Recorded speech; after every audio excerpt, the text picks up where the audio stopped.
Bismillahirrahmanirrahim. Assalamualaikum warahmatullahi wabarakatuh.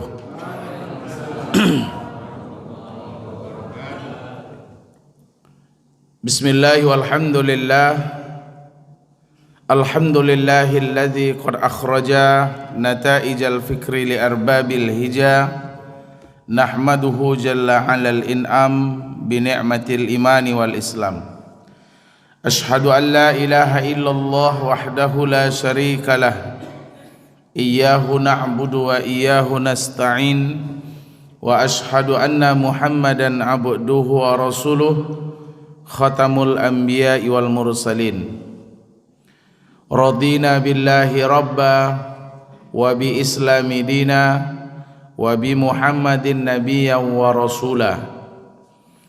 Pengurus masjid yang sama kita hormati dan kita muliakan, bapak-bapak, ibu-ibu, jamaah sekalian, mudah-mudahan dengan memperbanyak kita duduk di tempat yang baik bersama orang-orang baik di waktu yang baik, mendengarkan dan menceritakan hal yang baik-baik, semoga kita semuanya bisa bertetangga sampai ke surganya Allah Subhanahu wa taala.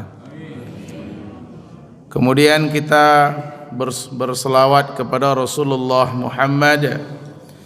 Allahumma salli ala sayyidina Muhammad wa ala ali sayyidina Muhammad. Bapak-bapak, ibu-ibu, jamaah yang dimuliakan Allah, sebagaimana yang sudah disampaikan oleh pengurus kita, malam ini kita sudah masuk tanggal 18 Sa'ban. Artinya beberapa hari lagi kita akan memasuki bulan suci Ramadan, di mana menjelang Ramadan datang, semua kita tentu sudah mempersiapkan hal-hal yang diperlukan untuk menunjang ibadah kita selama Ramadan. Yang sibuk menjelang Ramadan bukan saja penghuni bumi, dan penghuni langit pun sudah sibuk menyambut datangnya tamu agung, yakninya bulan suci Ramadan. Dijelaskan oleh Imam Abu Laid Samarkandi dalam kitab beliau Tanbihul Ghafilin bahwa surga itu dihias, dipercantik setiap tahun ke tahun, diperindah, kemudian diberi wangi-wangian. Kemudian ketika malam pertama Ramadan, bertiuplah angin dari bawah aras Allah Subhanahu wa taala, sehingga angin itu meniup pohon-pohon, daun-daun yang ada di dalam surga, sampai daun itu bergesekan dan mengeluarkan bunyi yang begitu indah, sehingga bidadari-bidadari surga pun berhamburan, dan mereka bertanya kepada Allah, "Ya Allah, apakah sudah datang orang yang akan meminang kami? Dan kami akan dinikahkan dengan mereka?" Kemudian Allah menjawab, "Ini adalah satu bertanda bahwa tamu agung sudah datang. Itulah bulan suci Ramadan." Ketika itu Allah perintahkan malaikat-malaikat penjaga surga untuk membuka pintu surga itu seluas-luasnya. Allah perintahkan kepada malaikat penjaga neraka untuk menutup neraka itu serapat-rapatnya. Dan Allah perintahkan malaikat turun ke bumi untuk membelenggu para setan agar tidak mengganggu umat Nabi besar Muhammad yang akan beribadah selama bulan suci Ramadan. Subhanallah, ternyata penduduk langit juga sibuk menjelang datangnya bulan suci Ramadan, dan kita penghuni bumi juga tak kalah sibuk. Sudah berbagai persiapan yang akan kita laksanakan demi kenyamanan kita beribadah selama Ramadan. Pengurus masjid tentunya sudah berpikir, sudah mempersiapkan juga mulai dari AC, mungkin karpet, lantai, semuanya akan dibersihkan, ya, supaya Bapak Ibu jamaah semuanya nyaman datang ke masjid. Kalau sudah masuk ke masjid, malas untuk keluar. Ini target, ya, dari pengurus masjid, bagaimana melayani umat ini agar nyaman. Dan begitu juga Bapak Ibu tentunya semua juga sudah menyibukkan diri menjelang masuknya bulan Ramadan ini. Berbagai persiapan yang dilakukan. Ada yang persiapan secara duniawi. Ibu-ibu sudah mulai membeli peralatan senjata ampuhnya di dapur, alat-alat dapur yang patut ditambah, karena pasti ibu-ibu sudah punya target, sudah punya rencana apa yang akan dibuat di Ramadan tahun ini. Mungkin mau buat onde-onde, nak buat telur dadar berendo, atau nak buat bolu kembojo. Tentu dari sekarang sudah disiapkan oleh ibu-ibu. Sudah ada persiapan-persiapan. Ada yang mempersiapkan bersih-bersih lingkungan. Tapi tak kalah penting dari itu, persiapkanlah sarana ibadah. Siapkan sarana ibadah, suhuf Quran di rumah, perhatikan. Kalau sudah tak layak dipakai, ganti suhuf Qurannya, biar nanti mengajinya nyaman Bapak Ibu. Jangan nanti alasannya tak nampak, Qurannya terlalu kecil. Cari yang besar Bapak dan Ibu. Sekarang sudah banyak yang jual. Sebesar apa Bapak Ibu mau ada. Bahkan Quran ada sebesar meja saya ini. Tinggal Bapak Ibu memilih. Bapak Ibu pengennya Quran itu sebesar apa. Suhuf, kemudian pakaian solat yang patut diganti, kalau mampu ganti, atau setidaknya dicuci, dibersihkan, biar nanti kita beribadah nyaman. Pergi ke masjid nyaman, solat sunat di rumah, baca Quran di rumah nyaman. Namun yang terpenting dari itu, dari semua yang kita sebutkan di atas, adalah persiapkan iman. Ini yang paling penting Bapak Ibu. Baru pun suhuf Quran kita, baru pun mukenahnya, baru pun kopiah baju kokonya, tapi kalau masuk Ramadan tanpa iman, sia-sia semua yang dibeli baru. Quran suhuf baru tapi tak dibaca. Baju koko baru dipakai cuma sepekan saja. Kopiah baru dipakai cuma 15 hari saja. Setelah itu suhuf tinggal suhuf, mukenah tinggal mukenah, baju koko pun digantung, dilipat. Nah, mulai lagi ya meninggalkan masjid. Ini tanda bahwa orang masuk Ramadan bukan atas dasar keimanan. Man shoma ramadhana imanan wahtisaban ghufira lahu ma taqaddama min zambi. Jadi iman yang penting, modal yang paling penting adalah iman ini Bapak Ibu. Karena yang dipanggil Allah itu adalah orang-orang yang beriman. Ya ayyuhalladzina amanu kutiba alaikumus syiyam. Hai orang-orang yang beriman, diwajibkan atas kamu berpuasa. Kalau kita sudah masuk Ramadan dengan iman, insya Allah mudah berpuasa. Tapi kalau tidak modal iman, berat memang Pak. Ada orang puasa kayak anak-anak puasa Pak. Tiap sebentar tengok kulkas. Jam 10 dah tengok kulkas. Jam 1 tengok kulkas. Tiap sebentar dia tengok jam. Ini kayak anak-anak baru puasa. Anak-anak baru puasa kayak gitu. Jadi Bapak Ibu yang dimuliakan Allah, mari kita perbaharui iman ini, Pak. Orang yang beriman itu pasti dia senang datang Ramadan.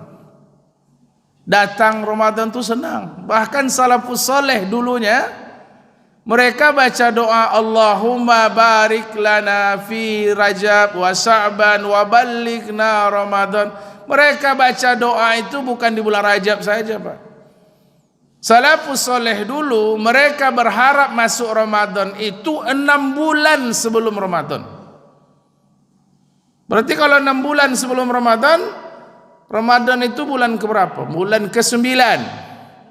Muharram, Safar, Rabiul Awal, Rabiul Akhir, Jumadil Awal, Jumadil Akhir, Rajab, Sa'ban, Ramadan, bulan 9. 6 bulan sebelumnya, di bulan Rabiul Awal, mereka sudah berharap, Allahumma barik lana fi Rajab wa Sa'ban wa ballighna Ramadan. Ya Allah, berkahi umur kami di bulan Rajab, di bulan Sa'ban, sampaikan kami ke Ramadan.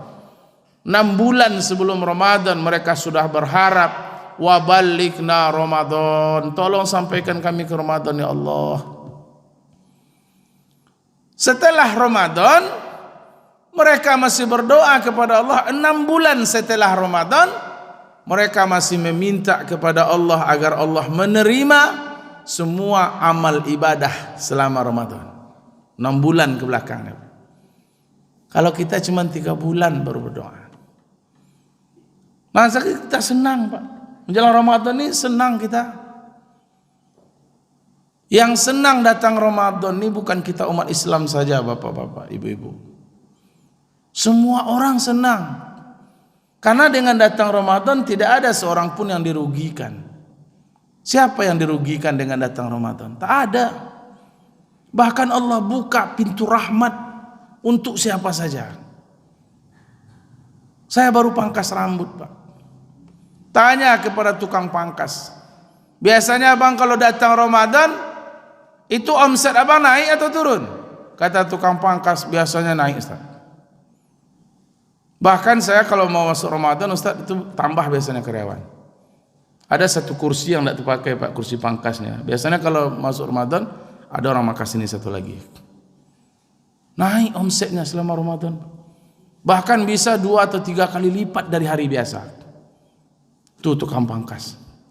Tanya kawan-kawan kita tukang parkir, Pak. Bagaimana pendapatan tukang parkir selama Ramadan? Naik. Bahkan lebih dari 2 kali lipat dari hari biasa. Apa hubungannya Ramadan dengan parkir? Tapi naik omset mereka. Tanya kawan-kawan kita yang jual pulsa, omsetnya naik. Bahkan pedagang-pedagang hari ini, siapapun mereka sudah stok barang sebanyak-banyaknya hari ini. Karena mau masuk bulan Ramadan. Karena pengalaman yang sudah lalu-lalu, setiap Ramadan omset mereka naik. Bahkan saya pernah mengisi tarhib Ramadan di Honda dan di Yamaha. Saya tanya sama supervisornya, gimana marketnya kalau bulan Ramadan nih? Biasanya market naik, Ustaz. Penjualan Honda itu naik kalau bulan puasa. Yamaha juga naik penjualan bulan puasa. Bahkan ada yang tak tersurvei oleh pihak pembiayaan. Jadi orang beli motor, masuk datanya ke dealer, nanti dealer ajukan ke pembiayaan ke leasing, nanti disurvei oleh orang leasing. Sampai tak tersurvei banyaknya penjualan selama bulan Ramadan. Berarti tidak ada yang dirugikan, Bapak Ibu. Yang buka rumah makan walaupun 1 bulan mereka tutup, mereka ganti usahanya jual buka puasa, bahkan omsetnya melebihi dari usaha rumah makannya. Asal kita mau bergerak, insya Allah tidak ada yang dirugikan dengan datangnya Ramadan. Maka kita sambut Ramadan dengan penuh kegembiraan. Semestinya mohon maaf kawan-kawan kita yang beda akidah dengan kita, mereka bisa berbahagia, mereka bisa bergembira dengan datang Ramadan, Kenapa kita seorang muslim tidak?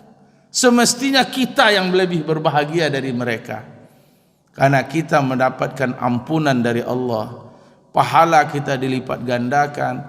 Sunat yang kita lakukan bagaikan pahala yang wajib di luar Ramadan. Semestinya kita yang bergembira, Pak. Maka sambut Ramadan dengan bahagia. Tak ada istilah risau-risau menjelang Ramadan ini, Pak. Bawa happy aja, Bu. Ibu, bawa happy aja, Bu. Santai aja. Jangan ragu, Ibu. Ya, fa in kana faqiran falyughnillah. Siapa yang takut dia miskin, insyaallah Allah akan cukupkan. Tapi tuangkanlah kegembiraan kita, kebahagiaan kita menyambut Ramadan ini, jangan melampaui batas. Jangan langgar aturan agama. Bagi generasi muda kami, ingat, silahkan bergembira dengan datangnya Ramadan, tapi agama kita punya aturan. Tidak ada agama mengajarkan berdua-duaan laki-laki perempuan bukan muhrim pergi ke Sungai Kampar, ke Sungai Siak, mandi beli mau kasai laki-laki perempuan yang bukan muhrimnya dalam rangka marhaban ya Ramadan. Itu bukanlah bentuk penghargaan kemuliaan bulan Ramadan, tapi itu adalah penodaan dan penistaan kepada bulan sucinya Allah Subhanahu wa taala. Tidak ada agama kita mengajarkan demikian. Kalaupun ada istilah mandi beli mau kasai, tetap dalam koridor syariat. Silahkan mandi di rumah masing-masing aja, Pak. Tak berapa lama Bapak Ibu mandi-mandilah. Ya, daripada bercampur baur bini awak bini orang, laki awak laki orang di tempat terbuka, buka aurat di situ. Ini tak pernah diajarkan, dituntun dalam agama kita. Kalau sudah ada ya yang mendatangkan sesuatu yang haram, al aslu fil asya al ibahah illa ma dallat dalilu ala tahrimihi. Asal sesuatu itu boleh-boleh saja, kecuali datang hal-hal yang membuat dia haram, maka hukumnya jadi haram. Berenang itu hukumnya boleh-boleh saja, bahkan sunnah hukum berenang. Bahkan kata Nabi, allimu abna'akum as-sibahah, ajarkan anakmu berenang, ajarkan anakmu berkuda, ajarkan anakmu memanah. Sunnah Nabi itu 3 nih, Pak. Tapi walaupun berenang itu sunnah, tapi kalau sudah berkumpul laki-laki perempuan berenang, maka jadi haram dia, Pak. Walaupun hukum dasarnya sunnah. Memanah itu sunnah. Benar, memanah itu sunnah olahraga Nabi. Tapi kalau memanah sudah bertaruhan, maka dia jadi haram. Berkuda itu memang sunnah. Tapi kalau berkuda itu sudah menganiaya, memberi mudarat, menzalimi kudanya atau orangnya, maka itu menjadi haram. Maka sambut Ramadan dengan gembira ria, tapi lakukanlah, tuangkan kegembiraan dalam bentuk hal yang positif. Gotong royong bersama itu bagus.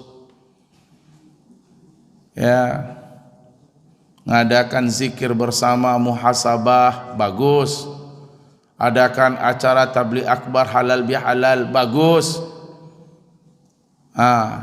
Gembira, Pak. Kemudian di samping kita berdoa menyambut Ramadan penuh gembira, mari perbanyak muhasabah, introspeksi diri menjelang Ramadan. Kita evaluasi Ramadan yang berlalu, Pak. Kira-kira di mana Ramadan kita, kelemahan Ramadan tahun lalu, di tahun ini kita perbaiki. Kita perbaiki hubungan sesama, kita perbaiki hubungan dengan Allah Subhanahu wa taala. Karena kita akan meraih ampunan dari Allah. Target kita mendapatkan maghfirah, itu target.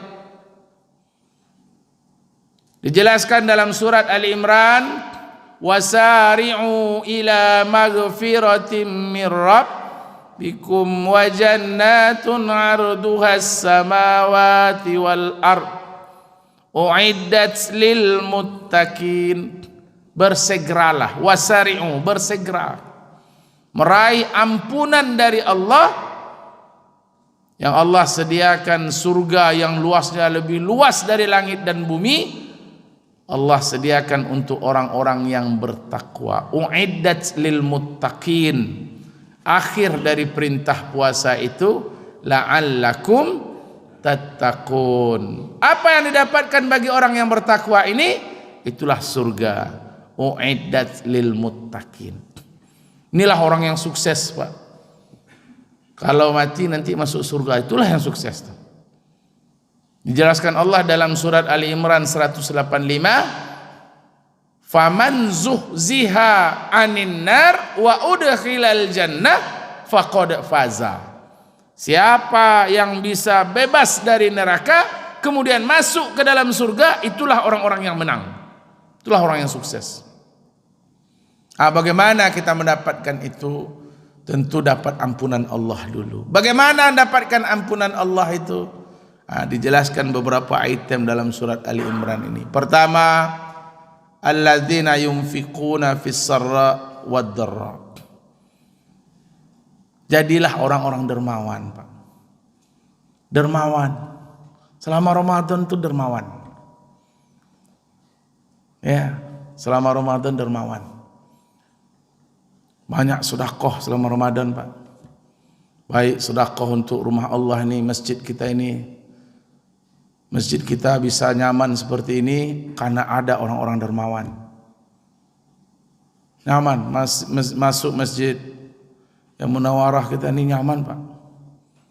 Tempatnya lapang, AC-nya dingin, ya kerannya bagus, WC-nya bagus. Itu semuanya bisa nyaman karena banyak orang-orang dermawan di masjid kita. Maka tingkatkan kedermawanannya, Pak. Berapalah pahalanya bagi yang beli karpet nih, Pak. Ya, 5 waktu kita sholat di sini. Bayangkan tuh. Berapalah pahala bagi mereka. Ustaz, mungkin tidak ada pahalanya, Ustaz. Kenapa? Ibu yang nyumbang ini ria. Ya, jangan bilang ria itu tidak ada sama sekali faedahnya. Taruhlah ibu tu ria.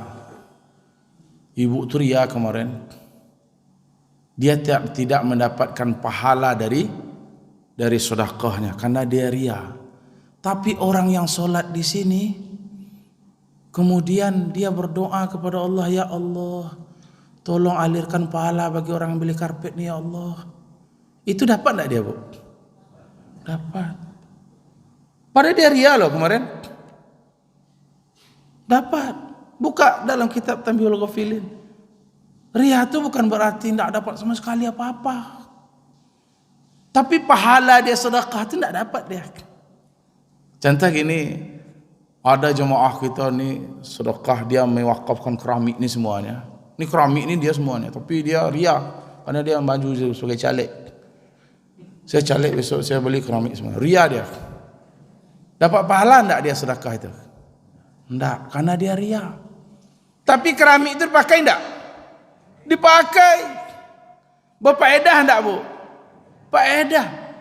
Kemudian didoakan oleh orang yang salat, ya Allah, tolonglah alirkanlah rahmatmu kepada orang-orang dermawan, orang yang beli keramik ini, orang yang beli karpet. Ini orang-orang ria aja semuanya. Sampai tidak doanya ini? Sampai, Pak. Berarti Bapak Ibu yang dimulakan Allah, mari lomba-lomba kita, Pak. Ya, berlomba-lomba kita. Kecuali dia non-muslimah, itu yang tidak dapat apa-apa sama sekali. Kenapa? Karena Allah sudah ganti sedekahnya itu di dunia. Di dunia. Cina-Cina yang dermawan, langsung Allah ganti. Apa gantinya? Allah majukan usaha mereka. Itulah pahala dia. Jadi dia tidak nuntut lagi nanti di akhirat. Dia pun tidak minta-minta pula lagi. Karena dia udah dikasih di dunia. Nanti di akhirat dia tidak mau lagi minta. Makanya itu Bapak Ibu lomba-lomba. Dermawan Pak. Tidak ada orang yang miskin karena dermawan. Tapi sebaliknya orang yang bakhil, orang yang kikir, dia akan semakin jauh dari Allah Subhanahu wa taala. Tapi orang-orang yang dermawan, as-sajil majhul ahabba ilallah min abidil bukhli. Orang yang bodoh tapi dermawan itu lebih dicintai ketimbang ahli ibadah tapi dia bakhil. Dermawan. Kemudian wal kadhiminal ghaiza. Selama Ramadan tahan amarah. Amarah Pak. Ini menahan amarah ini memang enak bilangnya Pak, tapi mempraktikkannya berat Pak. Apalagi kita di posisi yang benar dan punya kesempatan untuk membalas dan bahkan dibolehkan untuk membalas, kemudian kita tahan, itu jauh lebih mulia. Menahan amarahnya.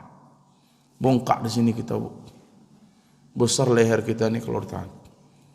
Dada terasa sesak. Bagaimana Nabi menahan amarah luar biasa. Kita flashback ke belakang, ketika Nabi sebelum beliau Isra Mi'raj itu beliau kan sempat ke Taif Pak ya. Di Taif itu beliau diolok-olok oleh orang Taif. Ada Abdul Yalail namanya, ada Mas'ud, ada Muhbib. Ini pemuka-pemuka tokoh di Taif dari Bani Saqif, PRW-nya lah.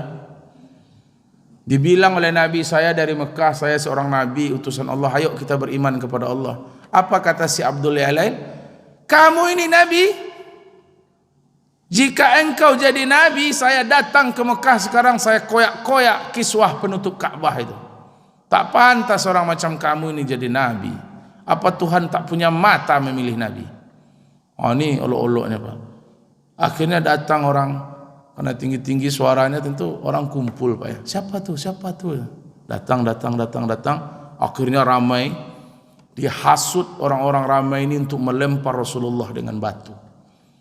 Maka mereka berebut cari kayu, cari batu, dilempar Nabi pakai batu, dilempar pakai kayu, sampai kaki beliau berdarah. Dipeluk oleh Zaid bin Harisah, anak angkat beliau, menyelamatkan kepala Nabi ini supaya tidak kena batu. Dipeluk oleh si Zaid bin Harisah, jangan sampai kepala beliau kena batu. Akhirnya ditarik Nabi sampai ke dalam kebun anggur. Yang punya kebun ini namanya Utbah dan Syaibah, dua orang beradik kandung. Di situ Nabi bersandar, ya, di sebatang anggur. Nabi menangis di situ. Allahumma ilaika asku da'fa quwati wa qillata hilati wa hawani 'alan nas. Ya Allah, hari ini hanya kepada Engkau lah aku mengadu. Da'fa quwati, betapa lemahnya aku. Wa qillata hilati, dan betapa belum sempurnanya usahaku ini ya Allah, belum seberapa usahaku. Wa hawani 'alan nas, hari ini saya dihinakan di hadapan manusia. Sampai datang Jibril Pak, bersama Malakul Jabal, malaikat penjaga gunung. Setiap gunung-gunung ada malaikat yang menjaga. Apa kata malaikat ini? Hai Muhammad, angkat kedua tanganmu, minta kepada Allah, biar saya cabut gunung-gunung di Mekah ini, saya timpakan kepada orang Taif, mereka yang sudah membuat darahmu mengalir, biar mati mereka semuanya. Tapi apa kata Nabi? Asallah ay yakhruja min aslabihim may ya'budullaha wa la yusyrik billahi syai'a. Tidak usah wahai malaikat, tidak usah. Kalau mereka tidak mau beriman hari ini, ay yakhruja min aslabihim may ya'budullah, mudah-mudahan dari sulbi mereka itu lahir anak-anak yang mau menyembah Allah nantinya. Wa la yusyrik billahi syai'a, anak-anak yang tidak akan mensyirikatkan Allah. Kalau mereka tidak mau beriman hari ini, mudah-mudahan besok anak mereka beriman. Kalau anak mereka tidak mau juga, mudah-mudahan cucu mereka nanti beriman. Padahal Nabi ditawarkan oleh malaikat, Pak. Mintalah. Tinggal mengangkat tangan aja lagi. Subhanallah. Kalau tiba kita lah itu, Pak ya. Tiba kita nih, macam mana nih Mas Amir? Ini kelewatan betul kayak tetangga Mas nih. Gimana? Kita impit pakai batu nih. Cepatlah kalau ya gitu ya. Jangan dengan kita dibandingkan, Pak. Kalau kita terlalu jauh Nabi itu. Coba dibandingkan dengan Nabi Nuh saja. Nabi Nuh, sampai-sampai doa Nabi Nuh diabadikan Allah dalam Quran, surat Nuh ayat 26 yang sering kita sampaikan. Itu doa Nabi Nuh itu. Bapak-bapak tidak usah hafal pula doa itu. Rabbi la tazar 'alal ardi minal kafirina dayyara. Ya Allah, jangan sisakan orang kafir di muka bumi ini satu orang pun. Sapu habis saja semuanya. Memang disapu habis, Pak. Sampai anak beliau pun disapu habis. Menahan amarah itu berat. Itulah Nabi. Jadi bulan puasa kita dilatih menahan-nahan amarah. Jangan marah-marah, Pak. Yang ketiga, yang terakhir, wal kadhiminal ghaidha wal 'afi 'anil nar. Memberi maaf dengan sesama manusia. Jadi kita menjelang Ramadan ini, Bapak Ibu, kepada Allah kita mohon ampun, dengan sesama kita saling memaafkan. Mana dalilnya, Ustaz? Menjelang Ramadan harus maaf-maaf. Mana dalil? Mana dalil? Orang sikit-sikit kami tak dalil, Pak. Ya kalau dicari dalil menjelang Ramadan harus bermaaf-maafan, tak ada. Tapi bermaaf-maafan, bersalam-salaman itu bukan tak ada dalil. Bahkan kapan saja, di mana saja. Ma min muslimaini yaltaqiyani fayatasafahani illa ghufira lahuma qabla ayyatafarraqa. Tidaklah dua orang muslim yang bertemu di mana saja, kemudian dia bersupaha, saling memaafkan, saling mencintai, kecuali Allah gugurkan dosa keduanya sampai mereka berpisah. Bukankah itu dalil? Jadi jangan habis solat tu nak mau pula salaman. Habis solat orang gini kan kawannya dilakkan tangannya. Bid'ah tu. Kok kapun doang. Iya, orang gini kan tangan Pak dilakkannya, Pak. Jadi maaf Pak, salam-salaman kita. Kenapa mesti bersalam-salam menjelang Ramadan ini, Pak? Karena kita ramai malam tiap hari di sini. Tiap malam kita beramai-ramai. Coba bayangkan kita gontok-gontokan sama-sama datang ke masjid. Tiba di masjid saling gontok-gontokan, saling kode-kode bibir. Itu hati yang tak bersih tu, Pak. Duduk dari situ sakit hati. Makanya kita berlapang-lapang hati kita nih, Pak. Pengurus harus lapang hatinya. Dia banyak karakter jemaah nih, Pak. Ya, makanya kita mesti lapang-lapang hati. Ada jemaah nih suka nunjuk-nunjuk nanti. Ini cemana nih, betul. Ini cemana nih, cemana nih. Sekali dia datang ke masjid semua ditunjuk. Ada tipe jemaah nih memang ya banyaklah tipenya, Pak ya. Makanya kita lapang hati kita. Kalau sudah lapang hati kita, Pak, enak semuanya, Pak. Ya, kita memandang dengan pandangan kebaikan saja. Maka dari itu Bapak Ibu, ini adalah wirid saya terakhir juga. Maka saya sampaikan ya, sebelum kita sholat Isya, sudah 1 tahun pula berlalu. Maka orang banyak bicara, banyak salah, banyak dosa. Maka mohon ampunlah kepada Allah. Dan dari lubuk hati saya yang paling dalam, jika ada kata-kata saya yang kurang berkenan selama penyampaian wirid dan kajian, saya mohon untuk dimaafkan. Kalau sebaliknya, kalau ada Bapak Ibu yang salah, tapi saya rasa tak ada, karena yang paling banyak bicara itu saya. Kalau Bapak Ibu cuma diam aja, ya mangguk-angguk, geleng-geleng, menakur-nakur kan. Kalau orang diam tak ada salahnya. Tapi kalaupun ada, saya sudah lebih dulu membuka pintu maaf. Mudah-mudahan kita panjang umur, sehat badan, dan kita bisa beribadah di Ramadan tahun ini dengan penuh khidmat dan Ramadan terbaik sepanjang usia kita. Amin ya rabbal alamin. Subhanakallahumma wa bihamdika nashhadu an la ilaha illa anta nastaghfiruka wa natubu ilaik. Walhamdulillahi rabbil alamin. Assalamualaikum warahmatullahi wabarakatuh.